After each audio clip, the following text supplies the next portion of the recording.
ప్రభువైన యేసు నామములో వందనములు. శుభోదయం. యేసయ్య మాటలు వినుటకు ప్రేమతో నేను మిమ్మల్ని ఆహ్వానిస్తున్నాను. ఈ దినము మత్తయి సువార్త 24వ అధ్యాయము 29వ వచనం నుండి 31వ వచనం వరకు ధ్యానించుకుందాం. ఆ దినముల శ్రమ ముగిసిన వెంటనే చీకటి సూర్యుని కమ్మును, చంద్రుడు కాంతిని ఇయ్యడు, ఆకాశము నుండి నక్షత్రములు రాలును, ఆకాశమందలి శక్తులు కదిలింపబడును. అప్పుడు మనుష్య కుమారుని సూచన ఆకాశమందు కనబడును.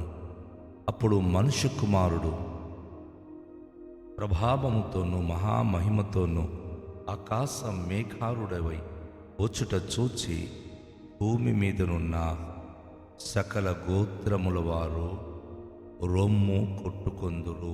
మరియు ఆయన గొప్ప బూరతో తన దూతలను పంపును. వారు ఆకాశము యొక్క ఈ చివరి నుండి ఆ చివరి వరకు నలుదిక్కల నుండి ఆయన ఏర్పరచుకుని వారిని పోగు చేతులు. ప్రియదేవుని యొక్క బిడలారా, ఈ ఉదయకాల సమయంలో ప్రభువైన యేసుక్రీస్తు వారి యొక్క మహిమగల రాకడ గురించి స్వయాన యేసు ప్రభు వారు చెప్పిన మాటలు ఇవి. చాలామంది ఇదిగో దేవుడు ఇక్కడ, ఇదిగో దేవుడు అక్కడ వెలిశాడని చెప్పి మోసపరిచే మాటలు పలుకుతూ ఉంటారు. కానీ అది నమ్మకండి. దేవుడు మరల ఈ లోకంలో ఏదో రూపంలో వెలిసేవారు కారు. ఆయన తన రాకడ ఎంత మహిమ ప్రభావముతో ఉండబోతుందో ఆయన చాలా స్పష్టమైన రీతిగా మనకు ఈ దినము తెలియజేస్తూ ఉన్నాడు. ప్రభు రాకడకు ముందు ఈ భూమి మీద ఉన్న సకల రాష్ట్రాలు, దేశాలు, సకల ప్రజలు భయంకరమైన శ్రమల మధ్య నడవవలసి వస్తుంది. కొన్ని దినాలు భయంకరమైన శ్రమలు, ఆ శ్రమలు ప్రతి మనిషికి సంభవిస్తుంది. ప్రతి రాష్ట్రానికి, ప్రతి దేశానికి, ప్రతి గోత్రానికి ఆ భయంకరమైన శ్రమలు రాబోతుంది. ఆ శ్రమలు మనకు ఏమి నేర్పిస్తుంది అంటే, ఆ శ్రమల గుండా వెళుతున్న మనిషి ఖచ్చితంగా దేవునికి పిలుస్తారు. దేవుడా, ఎందుకు ఈ శ్రమలు? దేవుడు ఎందుకు ఈ కష్టాలు? ఎందుకు ఈ కరువులు, ఈ భూకంపాలు? ఎందుకు ఈ యుద్ధాలు? ఎందుకు ఈ భయంకరమైనటువంటి శోధన శ్రమలు అని ఆ శ్రమల గుండా వెళుతున్న మనిషి అందరూ దేవుని వైపు తిరిగేటటువంటి సమయం అది. ఇప్పుడు ఎలా ఉందంటే, ప్రజలందరికీ చక్కగా సంపాదిస్తున్నారు, తెచ్చుకున్నది తింటున్నారు, సంతోషంగా జీవిస్తూ ఉన్నారు. కనుక ఇప్పుడు దేవుడు గుర్తుకు రాడు. దేవుడి దగ్గరికి వెళ్ళాలి అంటే ఏ దేవుడికి నమ్ముకుంటే మనకేంటి ఇస్తాడు అని అనేకమైన ప్రశ్నలు వేస్తూ ఉన్నారు. దేవుడు నమ్ముకుంటే లాభమేమిటి అనే పదాలు కూడా వాడుతూ ఉన్నారు. కానీ లాభమో నష్టమో, ఇదిగో త్వరలో జరగబోతున్న సంభవాలు ప్రతి హృదయానికి తాకబోతుంది. ప్రతి ఒక్క మనిషికి అది పాఠాలు నేర్పించబోతుంది. శ్రమలు వచ్చినప్పుడు, శ్రమ సహించినప్పుడే దేవుని యొక్క అద్భుతమైనటువంటి ఆశీర్వాదానికి వారసులము కాగలము. అయితే దేవుని ప్రభువైన యేసుక్రీస్తు వారు చెప్పిన మాట ఏమిటంటే, ఆ దినముల శ్రమ ముగించిన వెంటనే చీకటి సూర్యుని కమ్మును. చాలా భయంకరమైనటువంటి ప్రకృతిలో జరగబోతున్న సంభవాల గురించి యేసయ్య చాలా స్పష్టమైన రీతిగా వివరించారు. చాలాసార్లు మనుషులు కష్టపడుతున్నప్పుడు మేఘామృతం అవడం కానీ, కొన్నిసార్లు ఆకాశము చీకటి కమ్మడం కానీ, కొంతమంది కన్నీళ్లు పెట్టి వారికి కలిగిన కష్టాలలో అయ్యో నా బ్రతుకు చీకటి అయిపోయింది అని అనడం కానీ వింటుంటాం కదా. అయితే ఈ లోకానికి దేవుని రాకడకు ముందు జరగబోయే సంభవాలు ఏమిటి అంటే, భయంకర శ్రమల మధ్య ప్రజలు చాలా ఆవేదన చెంది దేవునికి వారు పిలుస్తూ ఉంటారు. ఆ సమయంలో ఆకాశానికి, భూమికి దేవుడు తను పరిశుద్ధ గ్రంథం మన బైబిల్లో సాక్షిగా పెట్టాడు. ఈ మనుషులు చేస్తున్న చేష్టాలు, ఈ మనుషులు బ్రతుకుతున్న బ్రతుకులకు ఓ ఆకాశమా నువ్వు చూడు, ఓ భూమి నువ్వు చెవియొగ్గి ఆలకించు. వారు సృష్టికర్త అయిన దేవునికి మరచి ఎంత దౌర్భాగ్య స్థితిలో ఉన్నారు అని ప్రభువారు ఆకాశానికి భూమికి సాక్ష్యంగా పెట్టాడు. ఆయన రాకడలో అద్భుతమైన విషయం ఏంటంటే ఆకాశము భూమికి చీకటి కమ్మించేస్తుంది. దేవుడు వాటి సాక్ష్యం కూడా విన్నాడు. ఈ ప్రజల్లో క్రందన, ఈ ప్రజల యొక్క ఆవేదన చూడకుండా ఆకాశం కన్ను మూస్తుంది, భూమి కూడాను మౌనం వహిస్తుంది. అందుకే వాక్యం చెప్తుంది, యేసయ్య చెప్తున్నారు, సూర్యునికి చీకటి కమ్ముతుంది, చంద్రుడు కాంతి ఇయ్యడు, ఆకాశము నుండి నక్షత్రములు రాలిపోతుంది. ఆశ్చర్యం కదా. ఈ ప్రకృతిలో ఏవైతే వెలుగునిస్తుందో ఆ వెలుతురుగా పెట్టినటువంటి ఆ జ్యోతులన్నీ, నవగ్రహాలన్నీ ఏవండి, లోకంలో ఉన్నటువంటి సకల జ్యోతులు, దేవుడు నిర్మించిన సూర్యుడు, చంద్రుడు, నక్షత్రాలు అన్నీ కూడా రాలిపోబోతుంది. ఒకదానికొకటి క్రాస్ అయిపోయి మరి ప్రపంచంలో వెలుతురు లేకుండా దేవుడు చేయబోతున్నాడు. భయంకరమైనటువంటి విస్ఫోటన జరగబోతుంది. అనేక సార్లు గ్రహాలు, ఉపగ్రహాలు ఒకదానికొకటి గురి తప్పి వాటి యొక్క దారిలో కనుక అది తప్పి తిరిగినప్పుడు అది ఒకదానికొకటి డాష్ కొట్టి ఏ రీతిగా అయితే నష్టమైపోయి భయంకరమైన ఉల్కలుగా దేశం మీద, భూమి మీద పడుతుందో, ప్రభు రాకడలో ఈ జ్యోతులన్నీ కూడా చీకటి కమ్మి వాటికి దేవుడిస్తే కదండి వెలుగు ఉంది. దేవుడికి నమ్మని ప్రజలకు ఆయన అవన్నీ ఆ కాంతులన్నీ కూడా కాంతి విహీనంగా చేస్తారు. చాలామంది సైంటిస్టులు లేక చాలామంది ఈ పరిణామవాద సిద్ధాంతులు ఏమంటారంటే దాని మట్టుకు అది క్రమేప జరిగింది అని.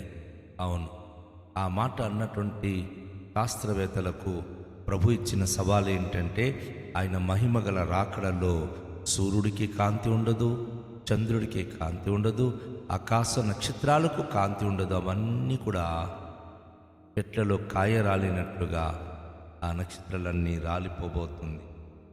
ఆకాశమందలి శక్తులు కదిలింపబడును, దానిని పంచభూతములు అంటాం మనం. ఇవన్నీ కదిలిపోతుంది. ఏది కూడా ఒక ఆర్డర్లో పనిచేయడానికి మరి పూనుకోదు. ఎందుకు అంటే దాన్ని సృష్టించిన సృష్టికర్తకు మనుషులు అవిధేయులయ్యారు. నిర్మించిన దేవునికే ప్రజలు ఈరోజు వారు అనేక విధాలుగా విరుద్ధంగా నిలబడ్డారు.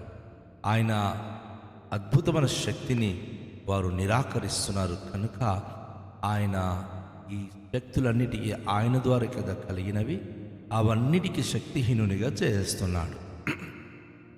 అవన్నీ కూడా కాంతి తప్పిపోతుంది. అప్పుడు లోకమంతా చీకటి కమ్మిస్తుంది. అనేక దినాలు చీకట్లో ప్రజలు సంచరిస్తారు. ఒక చోటు నుంచి ఒక చోటుకి వెళ్ళాలన్నా వెలుతురు లేకపోయడం బట్టి ఇక్కడ ఎవరు పని చేయలేక, ఎవరు ఏ విధమైనటువంటి స్థితిలో వారు ముందుకు వెళ్ళలేక చాలా అవస్థపడి మరి ఆ చీకటిలో ఇటు అటు వారు తిరుగులాడుతూ ఎవరికి ఏది కనబడక అంధకారము, లోకమంతా అంధకారం, ఎవరు ఎక్కడున్నారో అక్కడే వారు ఎంతగానో ఆవేదన చెందుతున్నప్పుడు మనుష్య కుమారుని సూచనలు ఆకాశమందు కనబడును.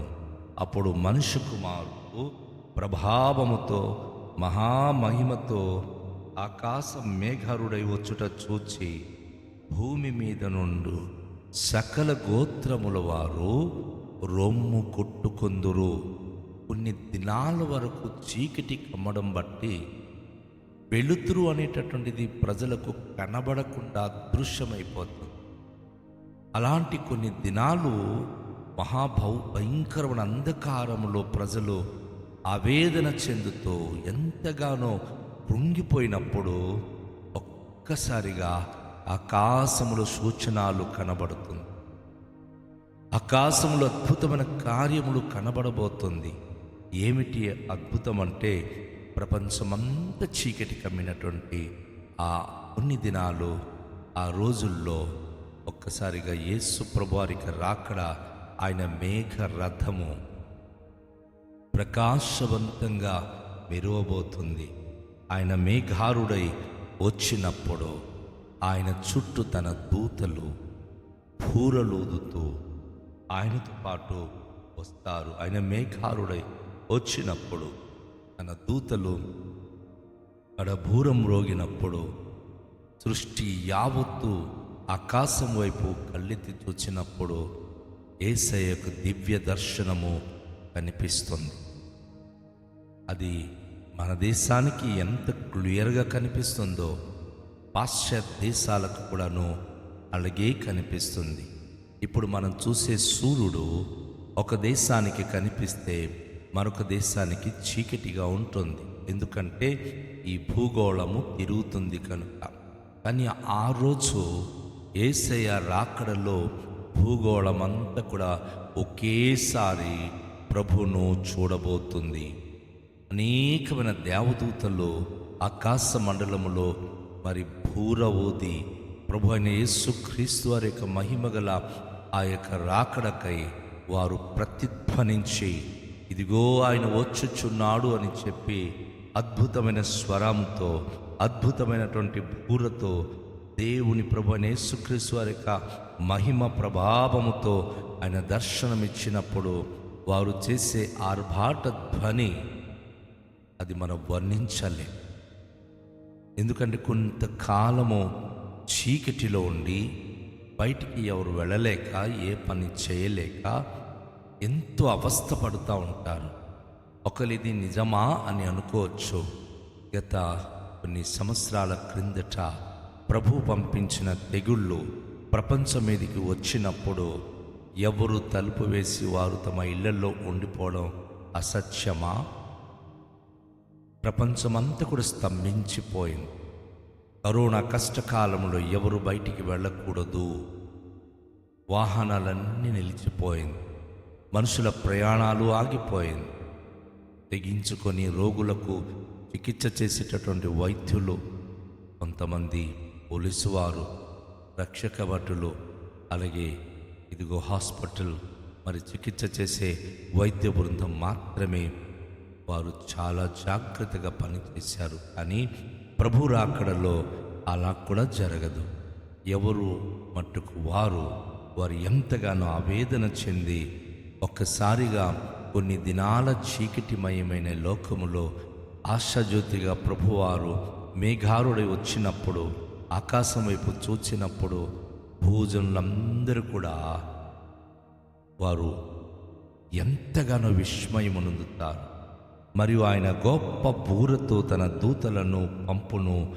వారు ఆకాశము యొక్క ఈ చివరి నుండి ఆ చివరి వరకు నలు దిక్కల నుండి ఆయన ఏర్పరచుకుని వారిని పోగుచ్చే. దేవదూతలు అప్పుడు చేయబోయే పని ఏమిటంటే ఆ చీకటిలో అనేక మంది ఆవేదన చెందుతూ దేవునికి ప్రార్థన చేస్తూ ఉంటారు. దేవునికి వారు భయముతో ఎంతో ఆవేదన చెందుతూ ప్రార్థన చేస్తూ ఉంటారు.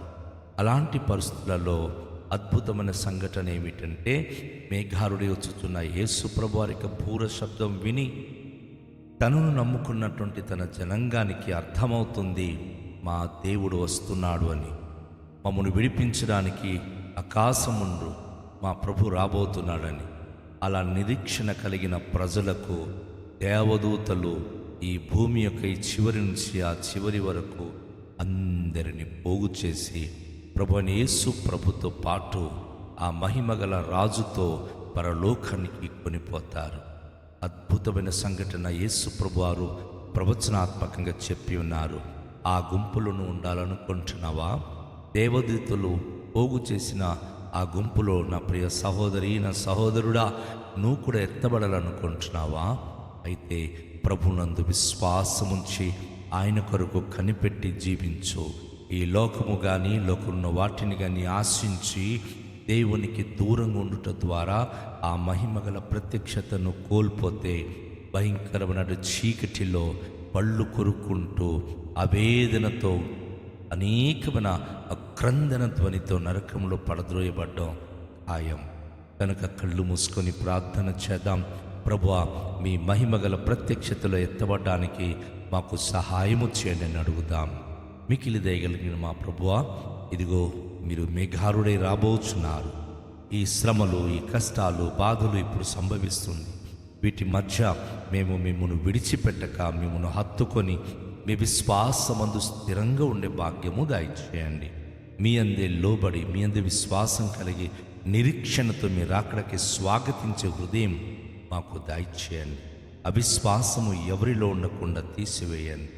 మీ కృపతో ప్రతి బిడలకు నింపమని దేవా, ఈ వాక్యమును బట్టి ప్రతి బిడలు మీ రాకడకై ప్రభు సిద్ధపాటు కలిగి విశ్వాసపూరితమైన జీవితము కలిగి ప్రభువా, మీ దృష్టికి నీతిమంతులుగా జీవించే భాగ్యవంతులుగా మీరే దీవించుమని యేసు నామములో ప్రార్థిస్తున్నాము తండ్రి.